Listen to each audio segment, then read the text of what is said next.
Hey, this is Jeanell in a Rarity here with my favorite mug of cacao out here in my garden on a beautiful, beautiful late spring day, enjoying the birds and the flowers and the fruit trees and thinking about how we are held, especially in tumultuous times, especially in stressful times, especially in times when we're cracked open and working on things deep within ourselves and with each other. And that gave me the idea of a series on containers. This mug is a container. It's one of my favorite containers in the whole world. It's my favorite mug. It's my favorite colors. It's got the greens and the purples and the browns, and it's a huge mug. You can see it's, can't even wrap my hand around half of it. It's really thick. It holds a lot of liquid. It keeps it warm for a really long time. It was made by an artist named Mara in Mexico, and I got it when I was like in my late teens, early 20s at the El Paso airport in this little gift shop. It's a small airport in El Paso, Texas, border town, tiny little gift shop. And it felt like a real gem at the time. It felt like a real find, like something that I'd never seen and nobody else had. And now this artist actually is everywhere. You can find her work in Whole Foods and Bed Bath & Beyond. And she's no longer living, but her daughter has taken over her business, and her work is everywhere. But this mug, for me, is still this special container that meant something about my independence at that young age. I invested, I think, $17 in it, which was huge at that time. Something about my femininity, something about my sense of ritual and grounding. So it's a really special container for me. And every time I hold this container, every time I drink out of this container, I drink soup and tea and coffee and cacao and all sorts of deliciousness out of this container, it brings me back to myself. It brings me into a sense of groundedness, into a sense of being supported. As I hold it, I feel held. It warms my hands, it warms my heart, and it really makes me feel connected. And so all of that is from a simple coffee mug, and that's the power of containers. And I went through a phase recently where I was just talking about containers, and my husband said, it's like you learned a new word. And I was just talking about the container in all sorts of situations. And the thing is, the container is really important. It's that word is used a lot in healing spaces. What kind of container are we creating? And so I think about that as I'm teaching workshops or as I'm working with clients. What kind of container am I creating? And every point of communication or every small word or gesture or the space, all kinds of things set the container for how we interact, for how safe somebody feels, for what material is allowed to come up. Sometimes I meet with people outdoors, and that's a very different container than in an office or virtually where somebody's in their own space. So those are all types of containers.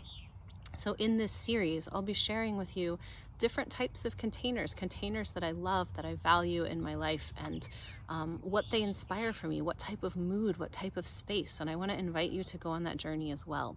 And I reached out to my newsletter and I asked folks to respond with their favorite mugs, starting with that container. And I received some really beautiful responses. So I'll share the images of those shortly. And you'll get to see some other folks' containers. They're so, so beautiful. Okay, so I reached out to my newsletter and I asked people to share their favorite mugs, and the feedback, the responses were so, so, so beautiful. So I want to share first from Alexi. Alexi had too many favorite mugs to pick just one, which I completely relate to. It's hard to choose a favorite mug.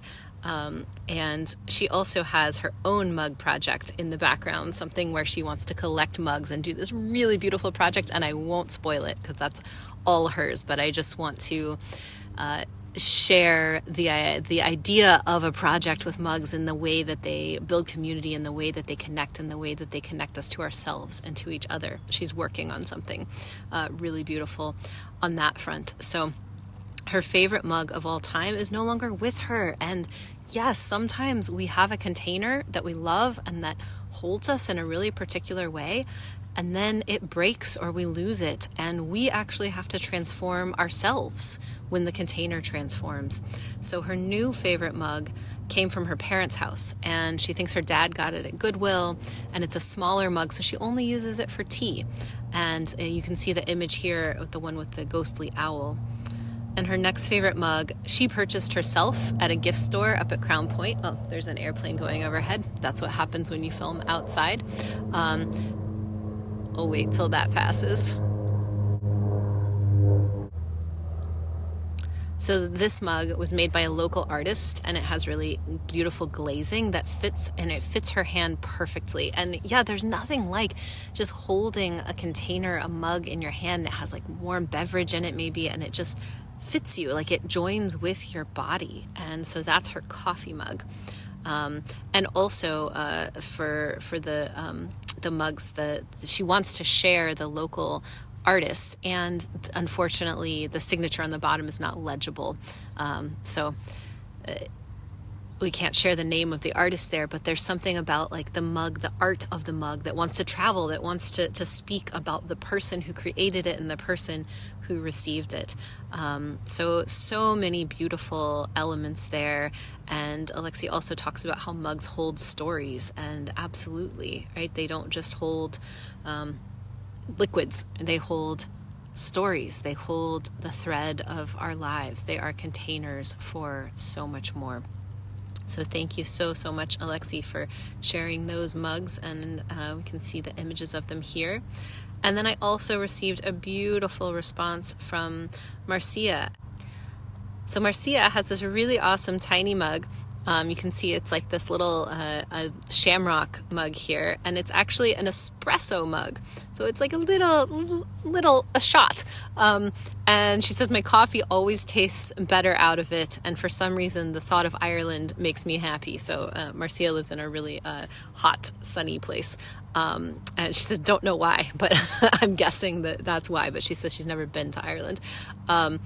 And that her husband tries to keep it clean and available for duty, and that she loves espresso. So that's a really beautiful mug story as well. So consider your mug stories and what's meaningful to you. Why are you drawn to the mug that you're drawn to? What is it holding? How is it holding you? How is it nourishing you? How is it transforming or supporting you? And we'll look at some other containers in coming weeks. And so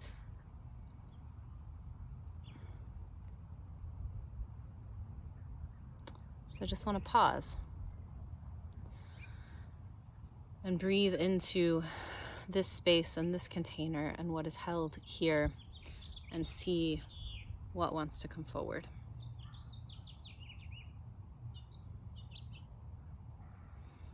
You are creating contained space for yourself all the time.